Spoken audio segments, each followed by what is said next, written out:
Swami Prabhupada ki. Ananta Koti Vaishnava ki. ISKCON Founder-Acharya, His Divine Grace His Bhaktivedanta Swami Srila Prabhupada ki. Namo-Acharya Srila Hare Dasa ki. Prem Sikho Shri Krishna Chaitanya Prabhu Nityananda Shri Advaita Gadadhara Shri Vasati Gaura Bhaktivedanta ki. Shri Shri Radha Krishna Go Gopinath Shyamakunda Radha Kunda Giri Govardhan ki. Vrindavanam ki. Mayapur Dham ki. Jagannath Puri Dham ki. Gangamaya ki. Yamunamaya ki. Tulsidevi ki. Samaveda Bhaktivedanta ki. Harinam Sankirtan ki. Srila Prabhupada's Transcendental Book Distribution Marathon ki. Vishal Distribution ki. Melbourne Mahaprabhu Mandir ki. Gaur Premanandi. Hare Hare Bol. All glories to some of the devotees. Hare Krishna. All glories to some of the devotees. Hare Krishna. All glories to some of the devotees. Hare Krishna. All glories to Shri Shri Guru and Shri Gauranga. All glories to Srila Prabhupada. Om Namo Bhagavate Vasudevaya.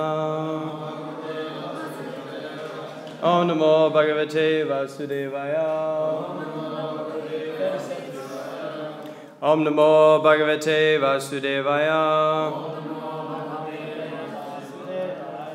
Reading from the Śrīmad Bhāgavatam, Canto 4, Chapter 6, entitled Brahma Satisfies Lord Shiva, Text 37.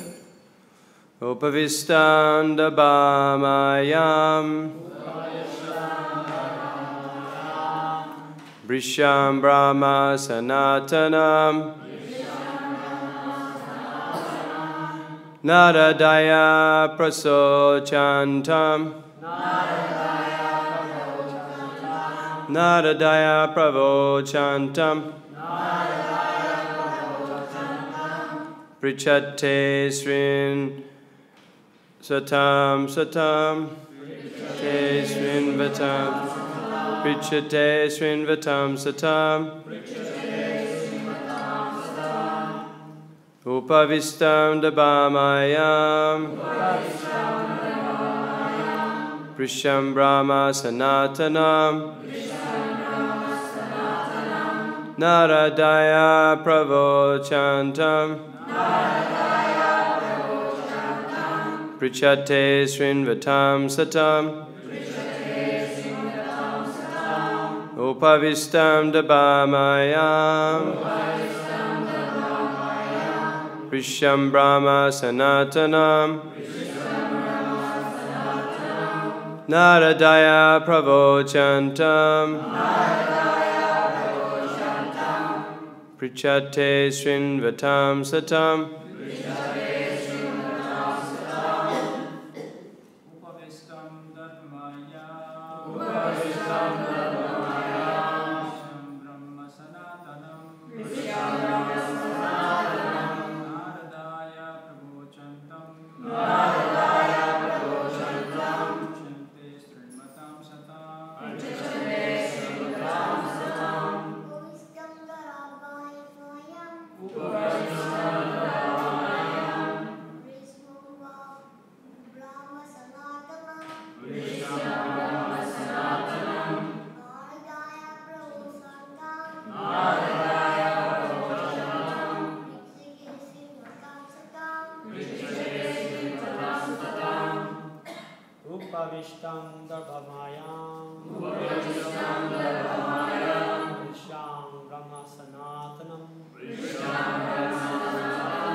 Upavistam.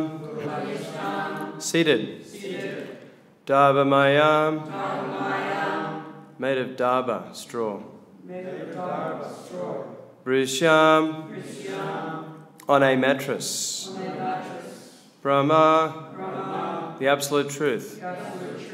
Sanatanam. The eternal. Naradaya. Unto Narada.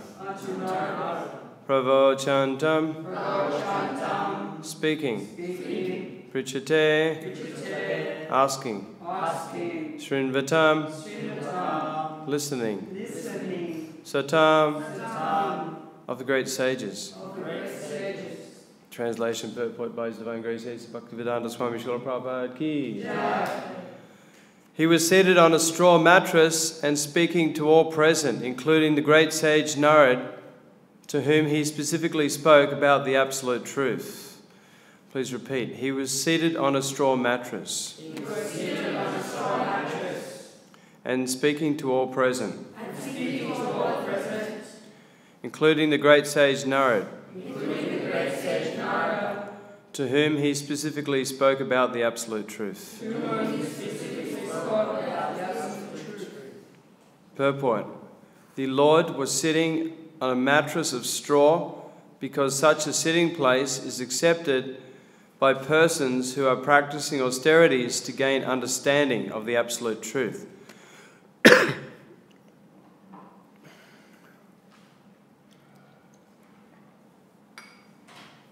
In this verse, it is specifically mentioned that he was speaking to the great sage Narad, a celebrated devotee. Narad was asking Lord Shiva about devotional service, and Shiva, being the topmost Vaishnava, was instructing him. In other words, Lord Shiva and Narad were discussing the knowledge of the Veda. But it is to be understood that the subject matter was devotional service. Another point in this connection is that Lord Shiva is the supreme instructor and the great sage Narad is the supreme audience. Therefore, the supreme subject matter of Vedic knowledge is bhakti, or devotional service. Translation. He was seated on a straw mattress and speaking to all present, including the great sage Narad, to whom he specifically spoke about the absolute truth.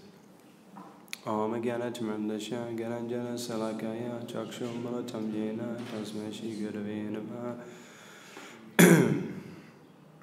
Of my respectful obeisances unto my spiritual master who has opened my darkened eyes with the causeless knowledge, this causeless transcendental knowledge, of my respectful obeisances unto him.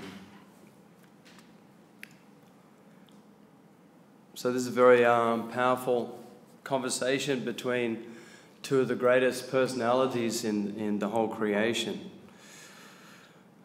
Lord Shiva, who's known as Vaishnavanamita Sambhu, he's the greatest of all devotees. And Narada Muni, who is also one of the greatest devotees.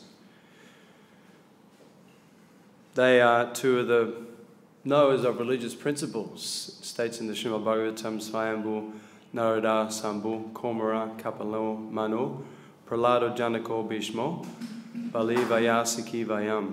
There's 12 great personalities who know the religious principles and who know the ultimate goal of life, who know the absolute truth, who know the real meaning, especially in this human form of life, the ultimate goal, to be engaged in loving devotional service to Krishna, make solutions to all the problems of material existence and go back to the spiritual world.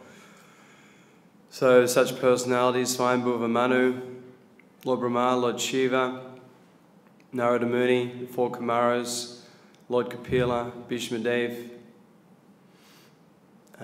Sukadeva Goswami, Yamaraj. Any others I didn't state?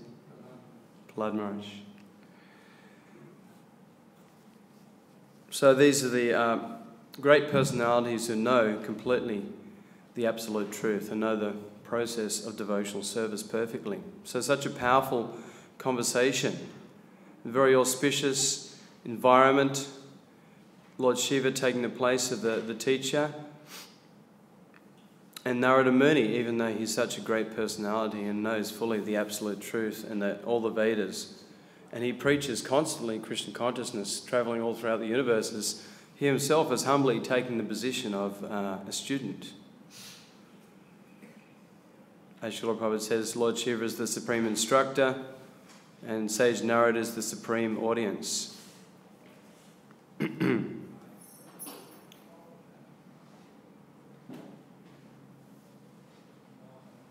So Srila Prabhupada says this position that Lord Shiva took, sitting on a straw mattress, is accepted by persons who are practicing austerities to gain understanding of the absolute truth.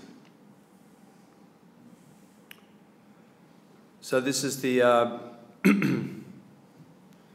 business of human life is actually to perform austerities, not to engage in sense gratification. The non-devotees, those who are not practicing Krishna consciousness, they're not trained to control their mind and senses. So their whole life is a business of sense gratification, simply like the animals. But actually human life is meant for self-realization, beginning with austerities. And Srila Prabhupada said in Kali Yuga, our main austerities are chanting the Hare Krishna Mahamantra, Hare Krishna, Krishna Krishna, Hare Hare, Hare Rama, Rama Rama, Hare Hare. Following the four regular principles, no meat eating, intoxication, illicit sex or gambling.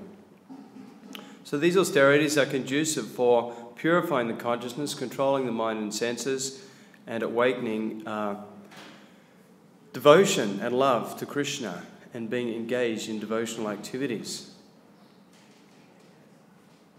So one of the most important aphorisms in the Śrīmad Bhāgavatam, the first canto, Tata Brahma Gigyashan. Now that we have achieved this human form of life, one should inquire, who am I? Who is God? What is the goal of life? What are my duties in service to the absolute truth, to Krishna? And where do I go beyond this life? We should be asking these questions.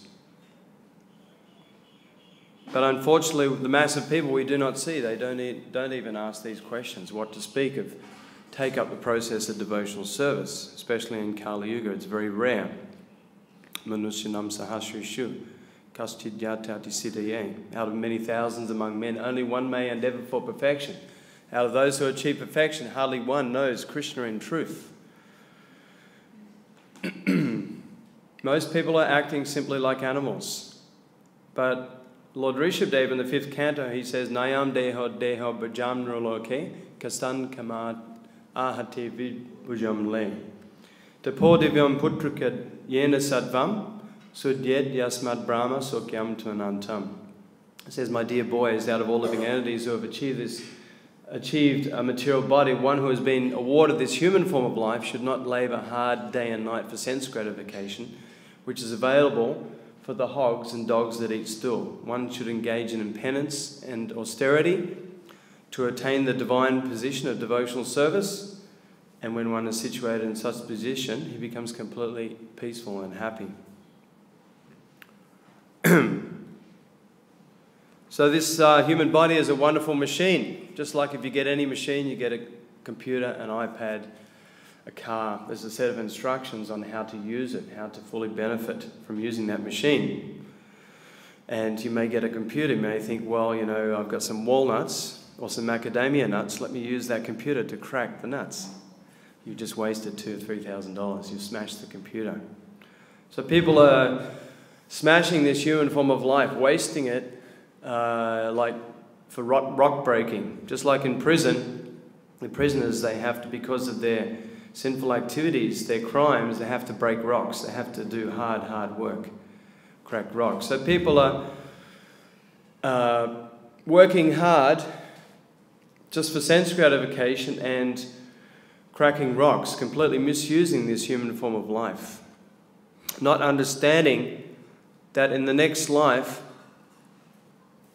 they will receive a suitable body to fulfill their desires. And because they're acting on the animalistic platform, they will receive an animal body. People who sleep too much, basing their life on sleeping, a bear's body, as the picture in the Bhagavad Gita, right? They get a bear's body. That's the consciousness they're creating. If they eat too much, get a body of a pig. If they're, like to be naked and show off their body, then get a tree's body. If they engage in too much sex life, then there's the hog's body or the dog's body. And they can fulfill their desire to without restriction. But this human form of life is very, very rare. It's the greatest opportunity, and if we miss this opportunity to perform austerities and attain this divine position of devotional service, as Lord Shiva is teaching Narada Muni, Krishna consciousness, and engaging all our senses in Krishna's service, and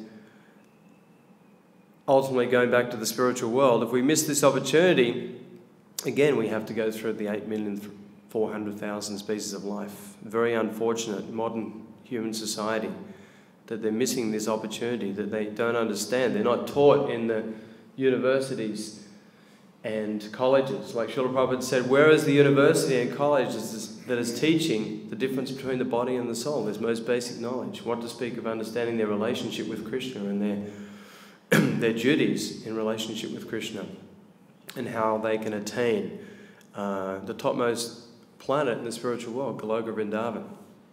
And Goloka Vrindavan is transported right here to this earth planet, even in Kali Yuga. Goloka Premadana Hari Nama Sangatana Rati Na Janmilo Kinatai. This process of chanting Hare Krishna, Krishna Krishna, Hare Hare, Hare Rama, Rama Rama, Hare Hare. It's directly transported in Kali Yuga to this earth planet.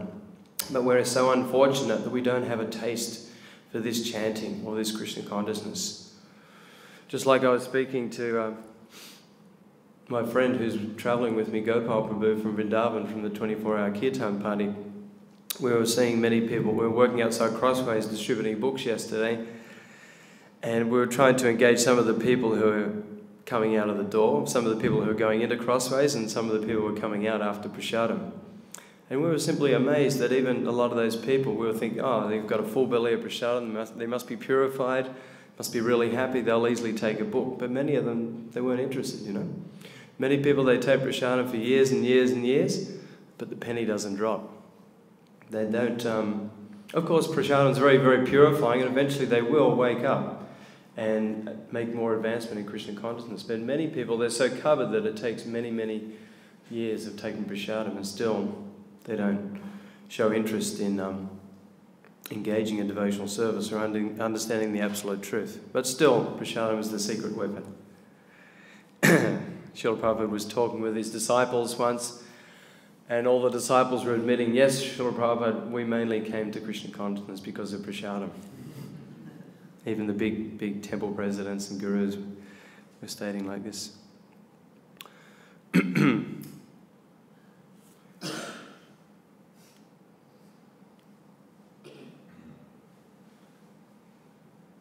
So, of course, we can't imitate these great personalities like Lord Shiva and Narada Muni, but we can follow in their footsteps. Mahajano Yana Katasa Panta. Follow in their footsteps by taking up their instructions in our life. How to be properly situated in devotional service, engaging all our senses in Krishna consciousness 24 hours a day, as much as possible. And that takes a lot of training. Takes a lot of training. It's not an overnight process. It's not a simple process. It can take years and years and years to be at that point where we can be always thinking of Krishna, never forgetting Krishna, constantly 24 hours looking for service to engage our senses in Krishna's service. But as Maharaj Ambarish says, he quotes that verse, engaging all the senses in Krishna. How does it, what's the Sanskrit? Savai mana Krishna Padara Vindiyo, Vaicham Savai Kuntha Gunana Vanane. The perfect example was Maharaj Ambarish. He engaged his tongue in chanting Hare Krishna and preaching Krishna consciousness. He engaged his eyes in taking darshan of the beautiful deity forms of the Lord. his ears in hearing the philosophy of Krishna consciousness and the holy names, his nose in smelling the flowers and incense offered to Krishna, his mind of thinking how to glorify Krishna and the pastimes of Krishna, his feet in walking to the temples of the Lord, and his sense of touch in touching the bodies of the devotees. So in this way these great personalities are wonderful examples how we can fully engage our senses, immerse ourselves fully in Krishna consciousness. So there's no room for Maya. Just like Srila Prabhupada says, when you fill up a cup with milk to the top, right to the brim, even if you put some ink in, it won't sink in. But if the cup's half full of milk, then you put the ink, it will go in. So if our cup is full of Krishna consciousness, then there's no room for Maya. So we have to be very careful as aspiring devotees that we don't fall victim to Maya. Maya is the divine energy of Krishna. Daivihiya Shugunamai Mama Maya Dharachya. Krishna says this divine energy is consisting of the three modes of material nature is very difficult to overcome. But those who are situated in devotional service, they can easily cross beyond this ocean of material existence. Srila Prabhupada gives the example of the water contained in the footprint of a calf. It's very easy to cross over, but the big ocean is very difficult, practically impossible to swim. Even if you're the most expert swimmer, you cannot swim across the Atlantic Ocean. But if you're picked up by a suitable boat, the boat of Krishna consciousness, with a suitable captain, the spiritual master, and the favourable winds, the messages of the Śrīmad Bhāgavatam Bhagavad Gita, then you can easily cross to the other side of the ocean of material existence and go back home, back to Godhead. So when you take to Krishna consciousness, you surrender to Krishna, then it's like the ocean of material existence becomes reduced to like the water in the hoof print of a calf, very easy to cross over. So we have to constantly realize our great fortune being in Krishna consciousness, what wonderful gift Srila Prabhupada has given us, that we can engage in these wonderful processes 24 hours a day, chanting the holy name. Hare Krishna, Krishna Krishna, Hare Hare, Hare Rama, Rama Rama, Hare Hare. It's very purifying, very enlivening, very ecstatic. And gradually one awakens one attachment and love for Krishna by simply this chanting process. It's the Yuga Dharma, the process for achieving perfection in the age of Kali. Dancing in ecstasy. Lord Chaitanya Mahaprabhu goes this simple process, chanting, dancing in ecstasy. We just had the kirtan a few minutes ago. Wasn't it ecstatic? And the more we chant and dance, the more ecstatic we become. Taking prasadam. What a wonderful activity. Every day we look forward to taking prasadam again and again. And it's like, it's nectar at every step. It gets better and better. We never get sick of prasadam. We never get sick of chanting. As long as we're sincere and purifying our hearts, then we never get tired of these activities. The wonderful opportunity to take darshan of the beautiful deities and the wonderful devotees who have spent so much time and energy and devotion and love engaging in serving the beautiful deity forms of the Lord. This is the wonderful gift that Srila Prabhupada has given us also, the wonderful deities that we can take shelter, pray to, engage in service to, and appreciate the service of other devotees who have done so much wonderful service for their pleasure.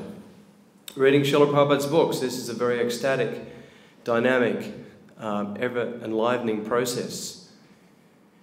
Every day we have the opportunity to hear Śrīmad Bhāgavatam class, hear realizations from devotees on this philosophy, and we should take time as much as possible to read this book. Srila Prabhupada says his only criticism was devotees don't read my books enough.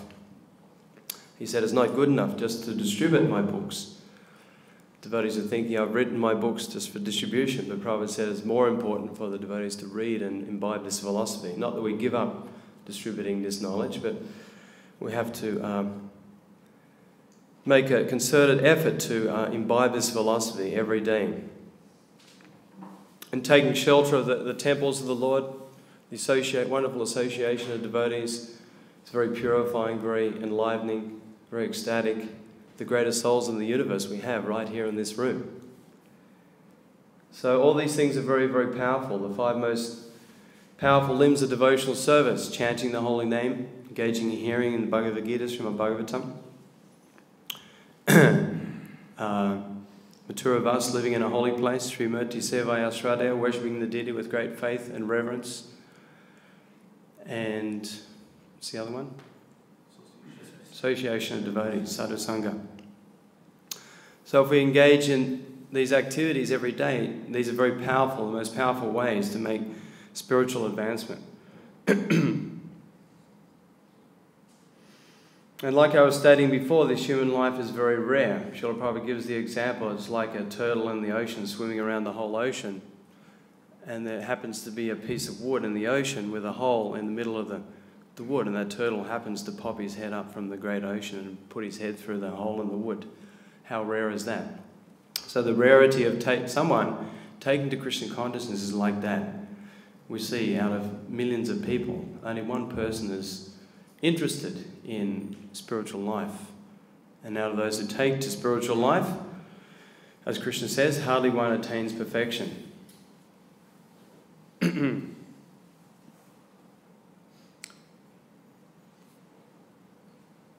we should realize that if we don't take to Krishna consciousness, then we're reaping the reaction for every activity we're performing in this world, karma.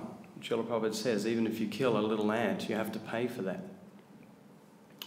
Just like the story of Mandukya Muni, he was in a cave meditating, and there were some thieves. They'd done a robbery, and they were trying to get away, and they came to his cave, and they decided to hide in the cave to get away. The police were chasing them.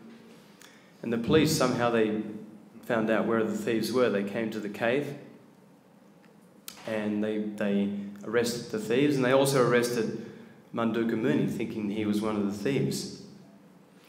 And he was to be punished, and the punishment was that he was to be lanced with sharp iron tridents and killed. Very severe punishment. And he was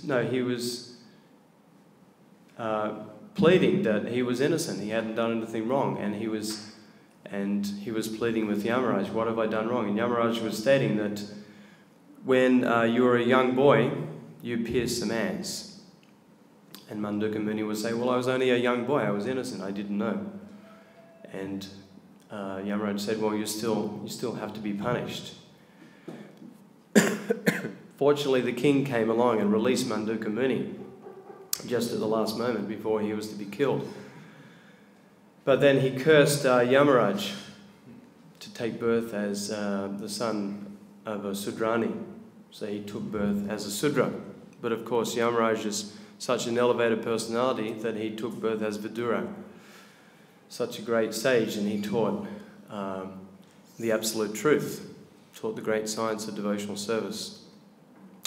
So if such a great Muni like Mandukya Muni, just for that little innocent activity of killing ants when he was a little boy, he was to be punished like that, what to speak of all the horrific sinful activities that people are performing, especially in Kali Yuga. People have no idea what their destination is. Very horrific destination. And unless the devotees are very merciful and go out and preach Krishna consciousness and give them a chance to take one of Srila Prabhupada's books or take some prasadam or hear the holy name, and then all their past sinful activity is wiped clear, and they will again get a chance to engage in devotional service again and again. So we have to go out again and again and give people, the very unfortunate people, create their good fortune.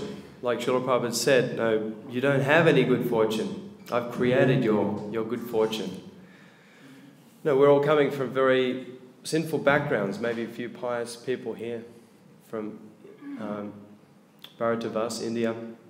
But most of us engaging in so much sinful activity throughout our lives, so much horrific meat eating, killing the cows, eating even cow flesh. I know because I came from a beef farm, my father just breeding cows for slaughter every day, engaging in these activities.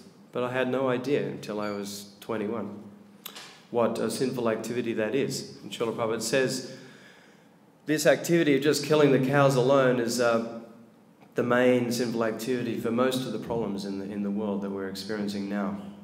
The reactions are very horrific in this life and the next. So Srila Prabhupada said, we're saving wholesale jaga and madais by spreading Krishna consciousness. 500 years ago there was only a few jaga and madais, but Kali Yuga is so much advanced, but practically 99% of the population are jaga and madais, engaging in eating all sorts of meat and taking all sorts of intoxication, gambling, illicit sex, practically from a young child. But Krishna consciousness is the transcendental white lotus of good fortune, in which all living entities can attain perfection of life. Krishna says in the Bhagavad Gita, Yasastra vinamutsuja bhadate kamakarata nasa siddham avapnoti nasukam na param gatim. He who discards prescriptional injunctions and acts according to his own whims attains neither perfection nor happiness nor the supreme destination. So there's no question of people in this world in Kali Yuga even being happy or achieving, what to speak of achieving the perfection of life, Krishna consciousness, or what to speak of going back to the spiritual world, without taking to devotional service, without engaging in loving service to Krishna. And we see people they're very morose, very distressed, very unhappy.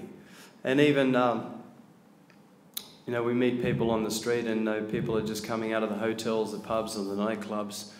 There's still an anxiety, even in those places of enjoyment. Still they didn't really enjoy. So much suffering and the reaction goes on and on. But we see that to those who have taken to Krishna consciousness, they become very blissful, very peaceful, very happy, develop all good qualities. Automatically, the heart becomes purified. It's a very powerful process and very, very quick. Very quickly, one can become elevated in his understanding of who he is as a spiritual soul and what his relationship is with Krishna and what his real business is, and be situated in that real business of engaging in loving devotional service every day. Practically all of us just a few years ago, we were like beggars in the street, no understanding at all. But now, look at so many wonderful devotees a few years later, and they're fixed fully in Krishna consciousness. Srila Prabhupada said like this is the real magic. One day he was with his disciples and there was a magician doing some magic tricks. And the devotees were laughing, and then the magician, he put a coin through Srila Prabhupada's ear and he pulled it out the other ear. And Srila Prabhupada was laughing and the devotees were thinking this is offensive to our spiritual master. And then the man, he finished his tricks, he sat down and Srila Prabhupada said, so, can you stop death? And the man, very humbly, he was an Indian man, I believe, and he said, no, Swamiji, I cannot do that. And Srila Prabhupada said, well, I'm giving this Krishna consciousness to these boys and girls, and by taking to Krishna consciousness, they're stopping death, and they're becoming eligible to go back to the spiritual world. And previously, they're engaged in all sorts of sinful activity, and like Srila Prabhupada said, when he went to the West, he was thinking, as soon as he told people about these sinful activities, they would tell him to go home. But many, many people, they eagerly, very quickly, gave up illicit sex, intoxication, gambling, meat eating, and surrendered to Srila Prabhupada's lotus feet. This is the real magic. Even in the midst of Kali Yuga, the potency of this pure devotee like Srila Prabhupada and his disciples and the process of devotional service, even the most addicted sinful person can easily give up these activities and fully come to the understanding of Krishna's transcendental nature and the benefit of Krishna consciousness, bhakti yoga. Simple process. Bhakti is the name, surrender is the game. So we just have to do everything with bhakti, with love. Try to tinge everything with that salve of love. Whether we're reading, we're hearing, we're chanting, we're mopping the temple room floors, we're engaging in kirtan, we're cooking and offering. We have to have this consciousness that I'm doing this to please Krishna, to love Krishna, to spread Krishna's glories.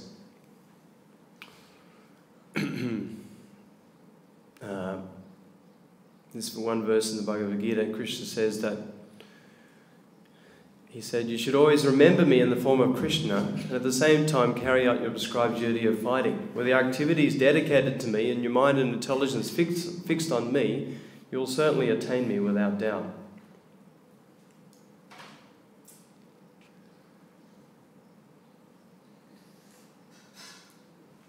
Just talking about the story of the magician. It was funny, yesterday we were distributing books in Swanston Street and Gopal said, hey, there was a guy doing magic next to us and he had a microphone and a sound system. He had a whole crowd around him, big chubby guy. He had a shaved head and a hat on, and Gopal said, hey, is that guy a devotee? He just said, Hare Bol, Hare Krishna. And he said, you'll get another chance to take another birth after this life. I thought, no, I'd never recognised him before. And I went up to him and he had neck beads on, and I went to introduce myself to him, and his name was, he said, my name is Yudhisthira, no, it was Yamaraj Krishna, I think it was, Yamaraj Krishna.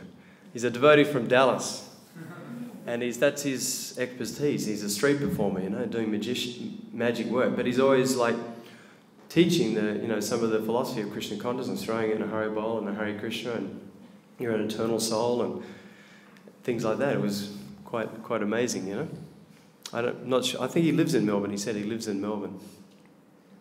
And he said he comes to the temple here. So that was very nice to meet a person doing magic and tying in some philosophy of Krishna consciousness there.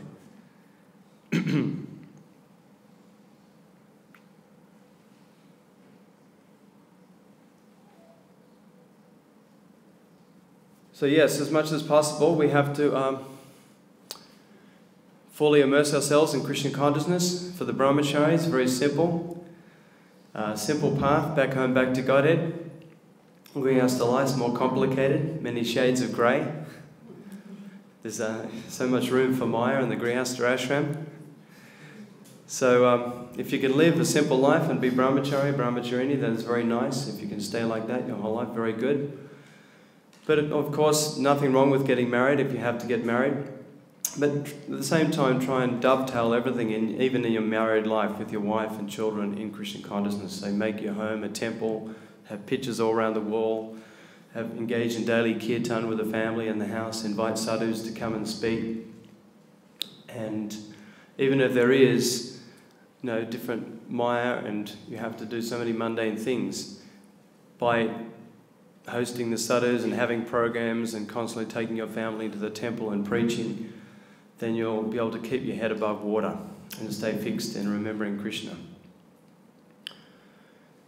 So we have to, as much as possible, whatever ashram we're in, try to always remember the ultimate goal of life. Never forget Krishna, always remember Krishna. Nate vidu svatam katim hi Vishnu. Because the materialistic people, they do not know that the ultimate goal of life is to remember Krishna, engage in his service, and return back home, back to Godhead. But as aspiring devotees, we understand this, and we're diligently trying to execute this process and perfect our lives.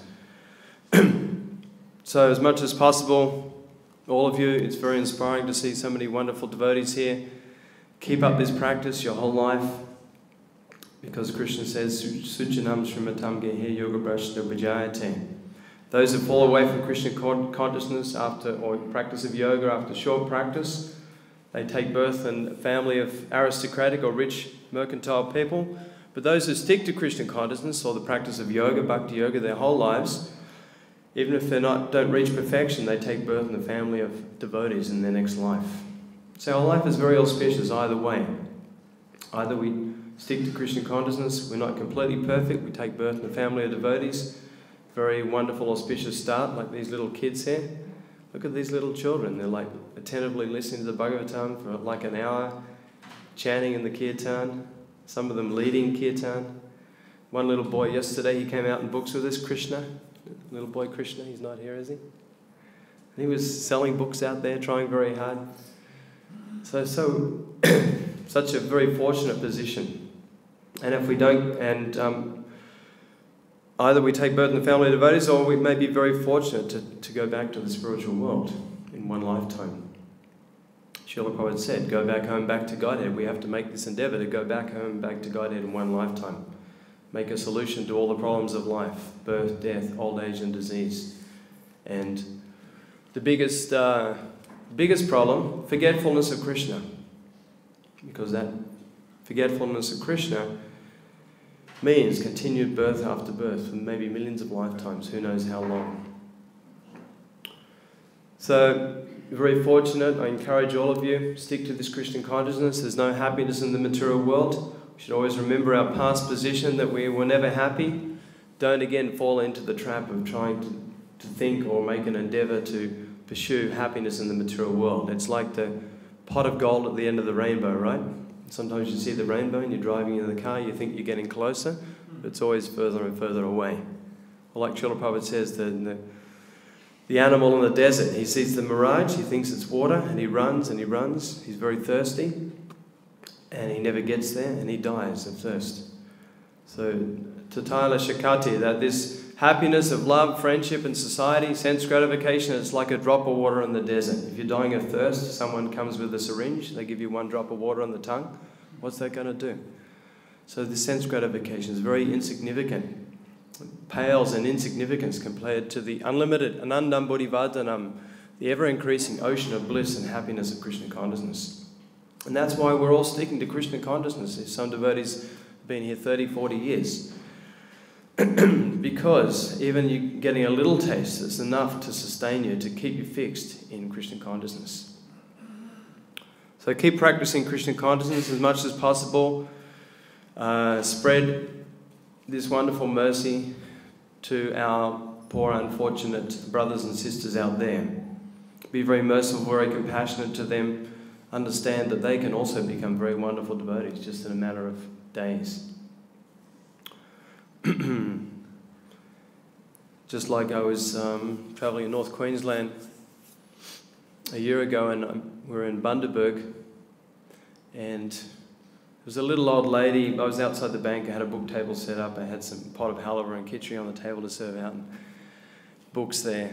And no, it was difficult. Some people were, a lot of people were just walking by, but there was an old lady just sitting on the bench, and she had a, a kerchief over her head, an old German lady. And I was thinking, well, she's really old. Usually old people, it's very tough to convince them to take a book, but I thought, well, may as well try it. And I gave her about 3 hardcover books, and she gave like $100, and then I gave her a few more books, she gave another $100. She walked away with a big stack like that, and she got a cup of halava and a cup of khichdi. So we just don't know who's going to take to Krishna consciousness, who's going to take these books. I was out west New South Wales, and I went out to Burke, the back of Burke, and I was in one little town, Walgett, and there's a population of 2,000 people, and probably devotees don't get out there very much. But I was just going shop to shop, did some Harinam around the town, then shop to shop, and I came across this IGA supermarket, and it was all Gujarati Indians working there. And I showed each one the books. I was walking around the supermarket. They didn't mind me walking around the supermarket. I didn't even ask. I just started walking around, Madodi and Kurta. And one Indian, he bought a few hardcovers. He gave $100, and another one gave $100. About 4 of them gave $100 each. And then they said, "Can you do kirtan outside the supermarket?" So they asked me to do kirtan out the supermarket, and they were videoing. So wherever you go, Krishna makes wonderful, wonderful arrangements.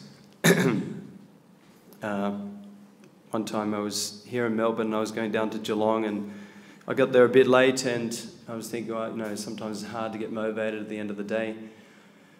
I was with Rupa from Brisbane, and he'd been down there all day, and I thought, let me go and have a look at the spiritual bookshop there, and maybe they'll take some books. And the guy was really interested, and he took 2,000 worth of books, all the books, all Prabhupada's books, kids' books, cookbooks, incense, CDs.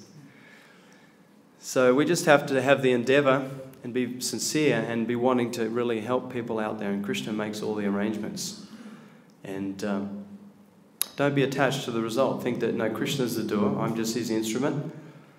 Kamani eva adhikariste ma phaleshu kadachana. Ma phala kama hetubu, ma te sangosava kamana. You have a right to perform your prescribed duty of serving Krishna, but you're not entitled to the result. The result's for Krishna's pleasure.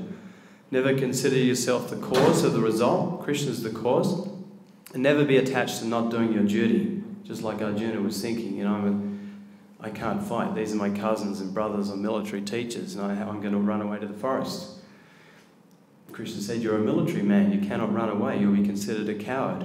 No, that would be considered worse than death. So we cannot run away from our duty. Our duty is to serve Krishna, to preach Krishna consciousness. We can't run away and think, I'm just going to go to the Himalayas and I don't care about these people. I only care about my own spiritual advancement. That verse is in the 7th canto. Prahlad Maharaj said, I see many saintly people. They're going to the Himalayas. They're only interested in their own spiritual advancement. But I'm more interested to go to the big cities and towns where millions of people are suffering due to lack of Krishna consciousness and bringing them all back home, back to Godhead. So take advantage as much as possible while we have this human life and we have some health and life, because human life goes very quickly. Many of us, we joined, we were 20, 22, 20, 30, 40 years ago. Now the body is 50, 60. Another 20 years, we may not be here. So while we have this opportunity, fully immerse yourselves in practicing Krishna consciousness and preaching Krishna consciousness. Fully benefit yourself and become inspired by the association of other devotees, and as much as possible, preach Krishna consciousness. And Srila Prabhupada has given us the most powerful ways to spread Krishna consciousness, to increase Krishna's family, is by distributing his books, distributing prasadam, distributing the holy name, just like the Harinam Ruchi team. Very ecstatic, very wonderful team of surrendered devotees going all around the world, preaching Krishna consciousness, distributing the holy names, giving out books, and very enlivening. So we're very, very fortunate to have them in our midst right here. And the other week we were up at Gold Coast, and they were doing the schoolies, all the schoolie kids coming out, thousands of them, and many of them like just spontaneously dancing, and a lot of them chanting in the kirtan party with the devotees. It's very wonderful to see. So, and if you have the opportunity, like some of these young boys, Jeev Jago, Urugai Prabhu, they're travelling around with the devotees, take advantage. If you can just run away from Melbourne and go and preach and travel with these boys, then take a week or two off. It's a very nice experience. Of course, many of you have responsibilities, so you can't just leave like that, but if you have some time off, some holidays. It's not the kind of thing you say in Bhagavatam, but frankly speaking, more mature. So, thank you very much for your association with allowing us to come here to Melbourne Mahabhumi Mandir. Does anyone have any questions or comments? Yes, Bhaktivedanta. You were talking about karma and how this devotee was pricking the little hand. Should we be worried about the previous karma that we've had? We shouldn't be worried about it. We should be obviously remorseful, but at the same time, don't get worried because we should understand by surrendering to this process of Krishna consciousness, surrendering unto the lotus feet of our spiritual master, all that past karma is wiped clear. So we don't have to worry about it. Even a little small activity like killing an ant, and even the greater sinful activities we've done are completely wiped clear by one stroke of sincere devotional service. So we shouldn't be living our life in worry and fear for our past activities. But at the same time, be very humble and think, well, I'm coming from a very low background, and I'm not an advanced devotee. I need all the help I can get. I need all association I can get to keep me fixed in Krishna consciousness, because my senses can lead me astray at any moment. Should be very, very careful. Is that okay? Yes. Thank you. I've got a question. You were talking about tapasya and sense gratification. So sometimes some services, they're very austere, but at the same time, there's kind of, you get really ecstatic from doing it, you get kind of some sense gratification. So how does that balance out? Like if if you're doing it, maybe you're doing something austere, but you're doing it for the wrong reason, like because you're getting something out of it instead of doing it just to please Krishna. Like that. Well, gradually by becoming purified and following this process, and that motivation will be more for Krishna's pleasure and not for your own selfish desire, you know. Like you're right, sometimes we may perform devotional service because we want some recognition or want some name and fame. Look at me, I'm a good kirtan leader, or I'm distributing a lot of books or cooking nice offerings. We may get proud and hope for recognition, but that's not the right attitude, definitely, and we should always be thinking, I'm doing this just to please Krishna, to please my spiritual master, and by getting purified gradually, we'll get freed from those anartas, those unwanted desires and motivations, and we'll come to the platform where we're always thinking how to please Krishna more, how to please my spiritual master, how to benefit other people. Anyone else? Any ladies? Any questions? Just wondering about the turtle analogy from Śrīmad Bhāgavatam. Yes. When the turtle lobs his head through the wood, where it comes from, if you can remember. I can't remember. I heard it the other day from one devotee in Nice. Govardhan, but I remember reading it somewhere, maybe Śrīmad Bhāgavatam, if anyone knows. The story of the turtle putting its head through the log in the ocean, do you know where it comes from? I'm not sure. Somewhere in Prabhupada's books. Anything else? Thank you very much. Please forgive me, I didn't mean that everyone should run away and leave their service and their family. Only if you're travelling Brahmachari like Jeev Jaga and you have the authorization of your temple president to go and travel for some time. I just wasn't worded correctly. So thank you very much. Srila Prabhupada ki jai.